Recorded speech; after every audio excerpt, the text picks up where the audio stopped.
Wei Yan was a distinguished foot soldier under Liu Bei, who rose through the ranks to eventually become the administrator of Hanzhong Commandery and participate in Zhuge Liang's northern campaigns. The highlights of his career are when he proposed his plan to conquer Chang'an and also his controversial death shortly after Zhuge Liang had passed away. Unlike the romanticized version of events, he was not close to Huangzhong before joining Liu Bei, but became a prominent general in his own right. Historically, Wei Yan was always assigned important roles by Zhuge Liang, and there is no evidence that they didn't trust one another. It's been noted that Zhuge Liang abolished the role of historian during his tenure as Prime Minister for Shou, which leaves recorded details lacking in some places. Shou had over 40,000 officials when Wei conquered them, and not one of them held the title of historian. Born in Yiyang Commandery in the year 175 into the Wei family, he at some point moved to Xiangyang Commandery. There were no other notable Weis at this time, although Wei Yan later had at least 2 sons, but their names were not recorded. It's been guessed that Wei Yan started his career between the years 209 and 211 after the Battle of Chibi when Liu Bei was in southern Jing, although he may have joined Liu Bei prior to Chibi as he fled past Xiangyang in the year 208. As the decline of the Han Empire decentralized the imperial army and saw the end of conscription, Wei Yan most likely voluntarily chose to fight for Liu Bei for security reasons. We know of the militaristic class system that emerged at this time, but as Wei Yan was from a less prominent family, he had to forge a name for himself. He maintained his military duties for the next few years until he fought under Liu Bei during the invasion of Yi province. No details were recorded of his deeds in combat, but he must have impressed Liu Bei as he was promoted to a title that Zhao Yun once held, General of the Standard. This miscellaneous title was created by Liu Bei, and whomever held it was responsible for commanding the personal troops dispatched by Liu Bei. As Liu Bei successfully seized Yi, Cao Cao had also conquered Hanzhong, which threatened Liu Bei's new lands as it was considered the gateway into Yi.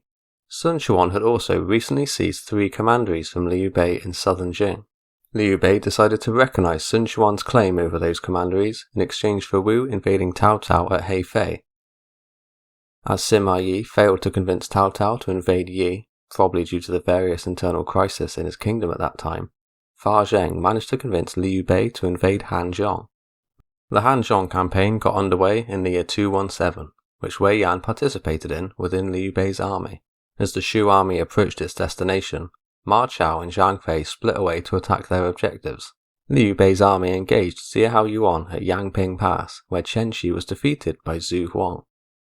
Liu Bei then personally led an attack against Zhang He, but could not overcome him and needed to wait for reinforcements.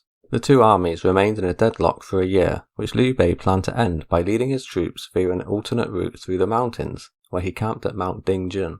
As some troops remained behind to fight Xu Huang at Yangping Pass, Wei Yan may have done some fighting here. Zihao Yuan and Zhang He moved their armies to the higher grounds to set up camps at Zuma Valley in response to Liu Bei's movements. One night, Huang Chuan's plan to set fire to the enemy camp's fences before attacking was given the go-ahead by Liu Bei. Zihao Yuan's response was to send Zhang He to guard one flank of their formation, whilst he defends the other. Wei Yan may have also been involved in this combat, as Liu Bei led all of his forces to attack Zhang He's flank. As Zihao Yuan turned his army to help Zhang He, Fa Zheng noticed it was the perfect opportunity to rout him. At his suggestion, Liu Bei sent Huangzhong forward, and we all know what happened next. After Zihao Yuan's death, the Wei army morale plummeted, and many men fled. Zhang He, Du Shi, and Guo Huai restored order and retreated across the river, to which Liu Bei didn't risk pursuing. In time, Tao Zhen arrived to reinforce Xu Huang at Yangping, where, with fresh troops, the latter pushed back Gao Xiang and restored some morale for Wei. In the year 219, Cao Cao personally led his army to Hanzhong, but Liu Bei refused to engage him in a decisive battle. Instead, he used hit-and-run tactics and looked to wear his army down over time. This war of attrition proved too much for Cao Cao, who referred to the situation as a chicken rib before retreating. No one knew what Cao Cao meant when he said this. Yang Shu explained how the wastefulness of discarding a chicken rib with very little meat is similar to discarding Hanzhong, which had its population mostly relocated. After Hanzhong had been captured, a meeting was held on who should remain behind to guard it.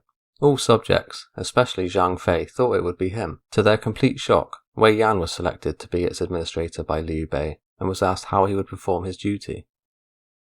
If Cao Cao leads all the forces in China to attack Hanzhong, let me assist your highness in resisting them. If an enemy general comes with an army of 100,000, let me engulf them for your highness.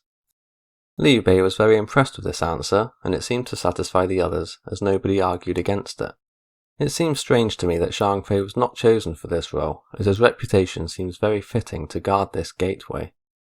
The commanding presence of Guan Yu at Jing and Zhang Fei at Hanzhong would surely serve as an intimidating deterrent from invading armies. Perhaps Liu Bei didn't think Zhang Fei was up for the task, as Hanzhong was a turbulent place at this time, so restoring peace could prove tricky.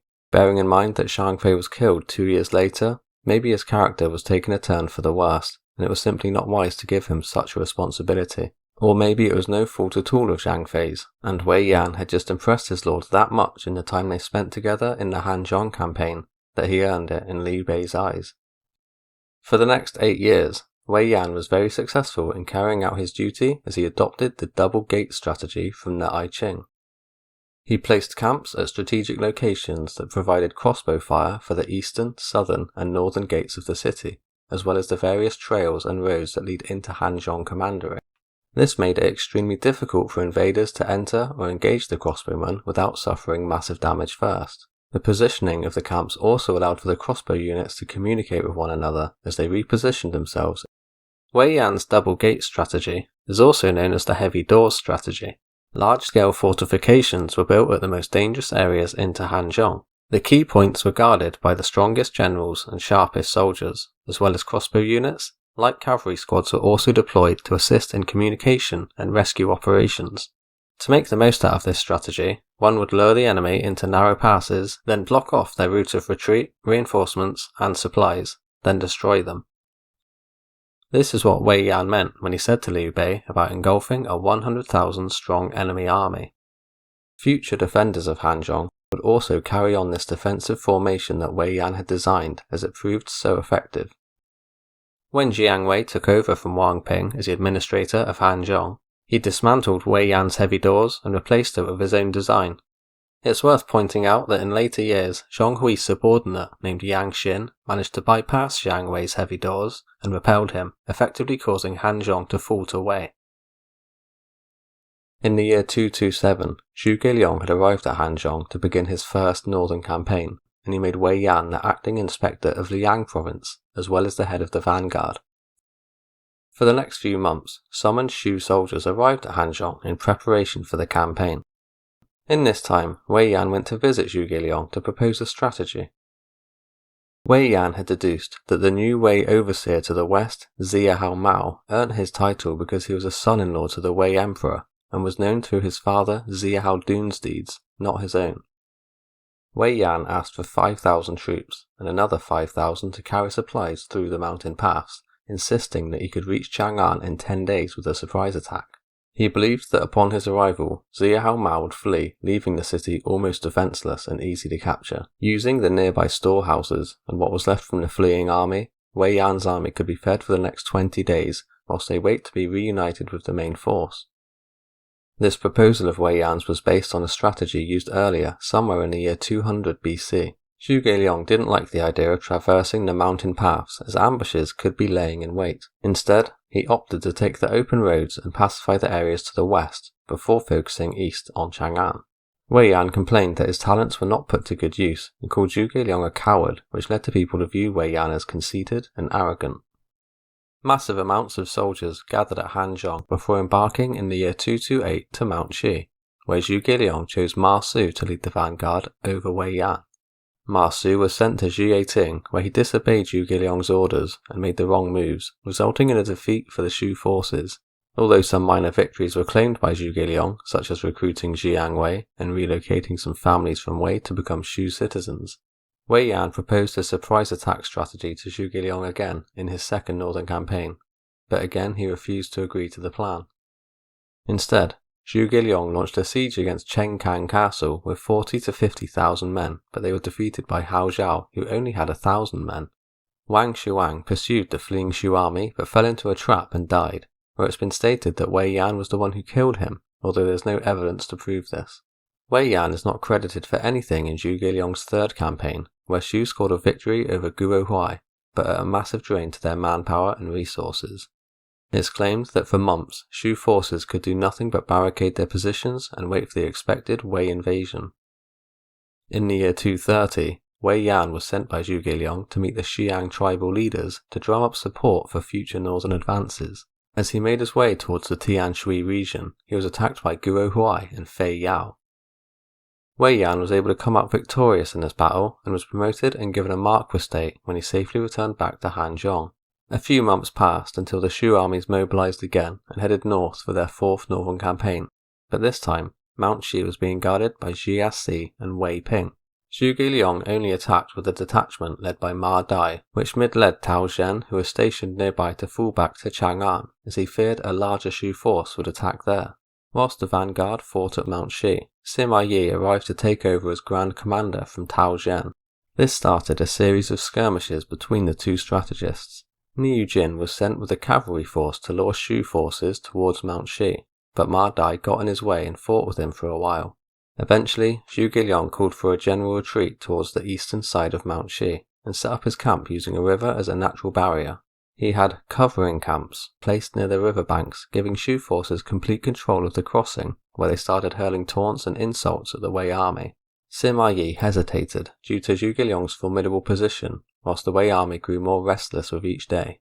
This stalemate ended when Zhuge Liang began retreating, and Sima Yi gave the order for Zhang He to lead an attack against Wang Ping, who was guarding Shu's southern camp. At the same time, Sima Yi led a separate force on a frontal assault against Zhuge Liang's formation.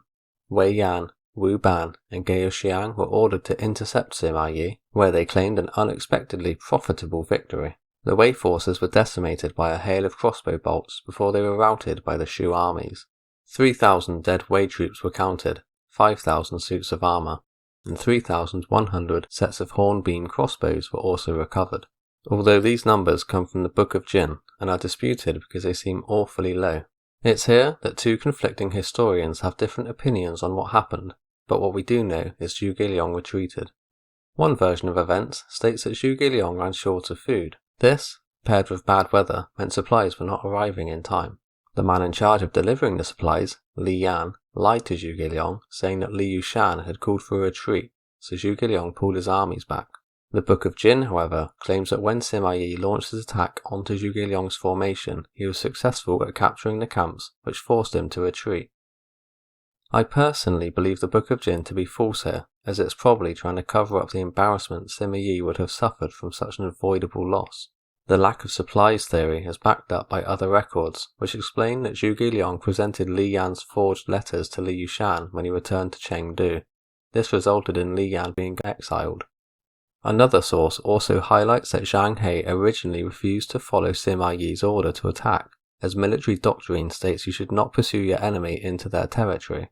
Zhang He followed the order in the end and was caught in an ambush where he took an arrow to the knee, which led to his death.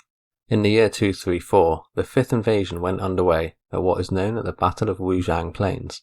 During his time in the northern campaigns, many saw Wei Yan as a fierce soldier, but also egotistical and opinionated. Most were forgiving towards Wei Yan's attitude, but Yang Yi could not bear his behaviour and called him out at every opportunity. Fei Yi would often have to take issue with them when they argued, and sit between them to resolve the matter. It's said that they were like fire and water. Whenever they were in the same place, they would argue. In one instance, Wei Yan became so outraged he drew a knife on Yang Yi, which caused him to break down into tears.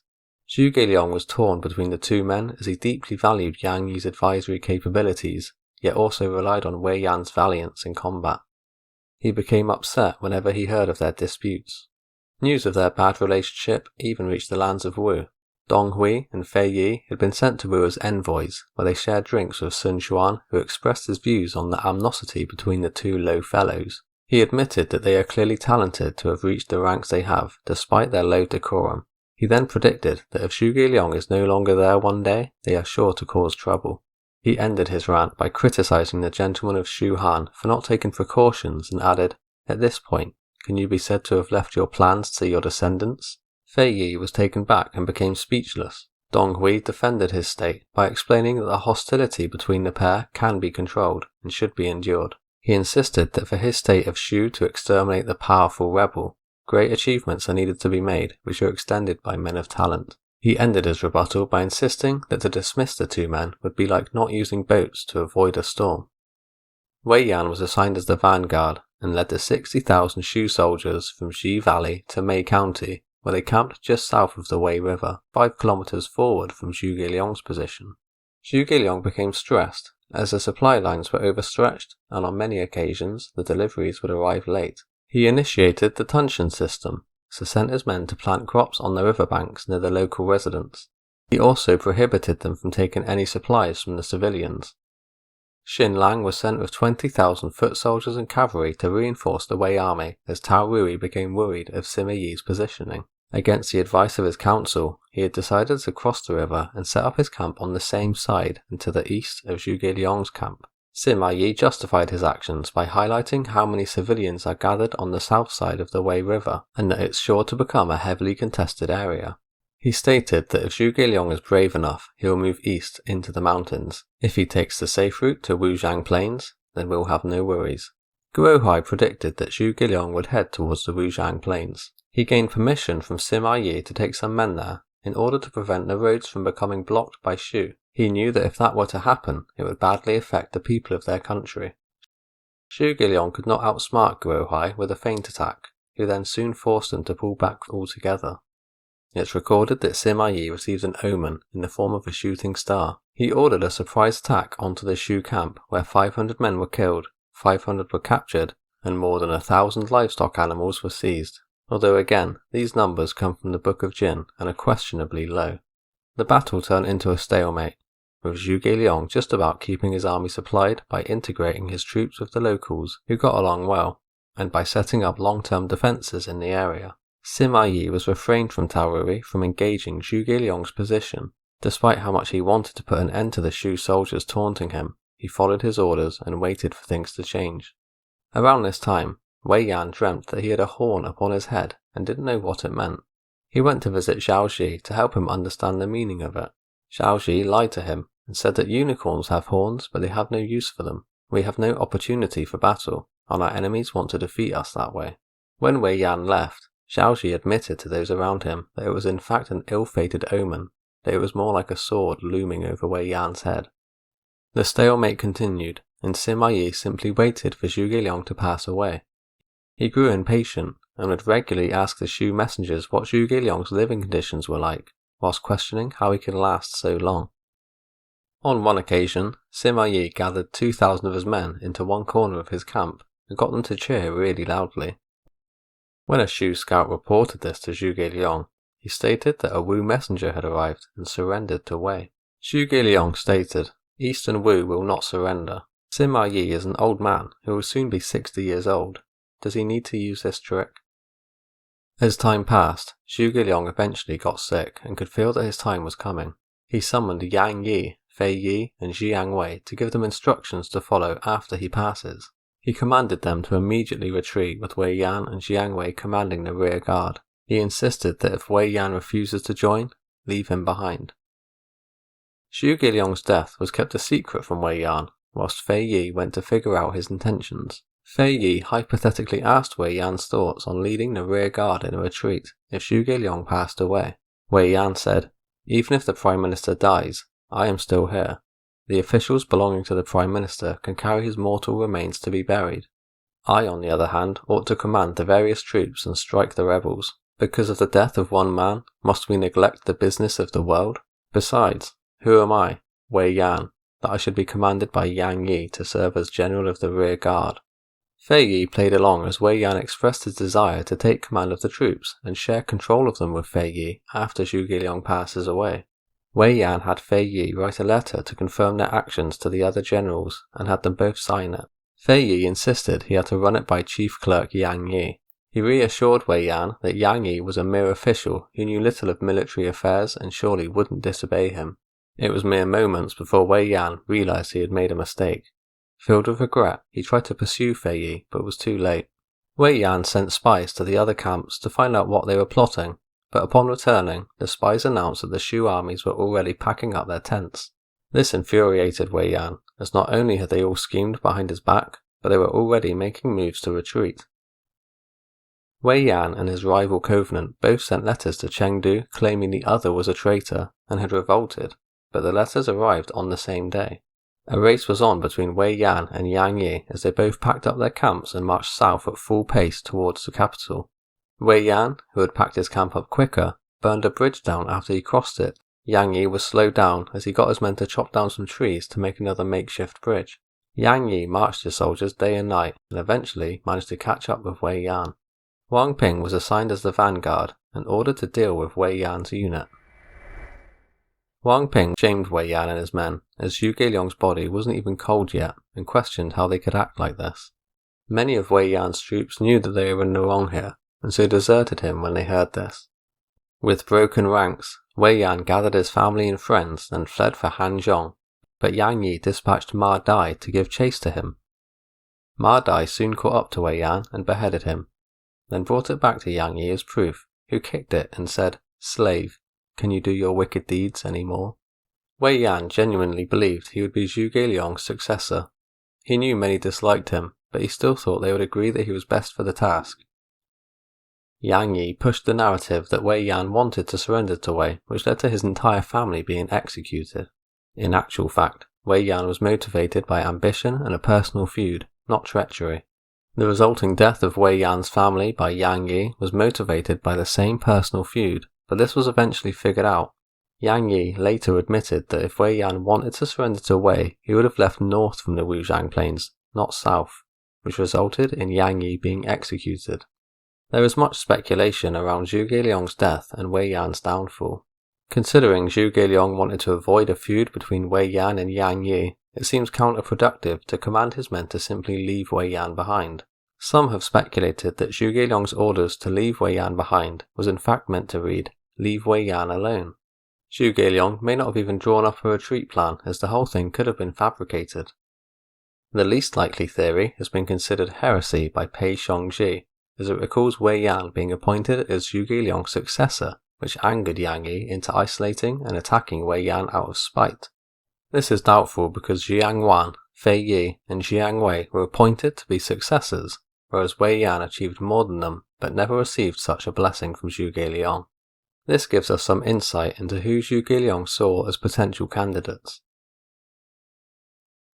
If you enjoyed this video, don't forget to hit that like and subscribe button, and I'll see you next time.